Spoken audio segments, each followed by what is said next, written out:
কেমন আছো সবাই? ভালো আছো তো? আজকে আমি অনেক খুশি, কারণ আজকে আমি আমার মার বাড়িতে গিয়েছিলাম। আজকে এনাও অনেক খুশি ছিল, জানো, ওর মামা বাড়ি যাচ্ছে। ফুলগুলো দেখে আমার অনেক ভালো লাগলো। অনেক সুন্দর না ফুলগুলো? তোমরা ভাবছো আজকের লাঞ্চের থালি কোথায়? আছে লাঞ্চের থালি আছে। আজকের লাঞ্চে আছে আমার ফেভারিট ইলিশ মাছ, যেটা আমার মার হাতের বানানো। মাছটা কিন্তু আমার মা কুকারে বানিয়েছে। দেখো তোমরা কিভাবে করলো।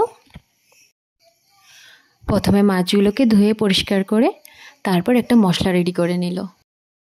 মশলাতে আছে কাঁচা লঙ্কা, পেঁয়াজ, সর্ষে, অল্প পোস্ত আর লঙ্কা গুঁড়ো।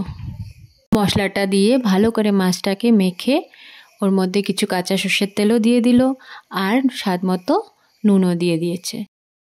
অনেকে আছে যারা ইলিশ মাছে ধনেপাতা দেয় না, কিন্তু আমি ধনেপাতা দিলে অনেক ভালোবাসি, তাই আমার মা ধনেপাতা দেয়। বাস, এখন মাছটাকে কুকারের ভিতরে সুন্দর করে বসিয়ে দিল। তারপর একটা সিটি আসলেই নামিয়ে দিলে রেডি টেস্টি টেস্টি ইলিশ মাছ। একদম সিম্পল, বহুত জলদিও হয়ে যায়, কিন্তু অনেক টেস্টি হয়। তোমরা এভাবে বানিয়ে খেয়ে দেখো আর আমাকে বলো কেমন লাগলো।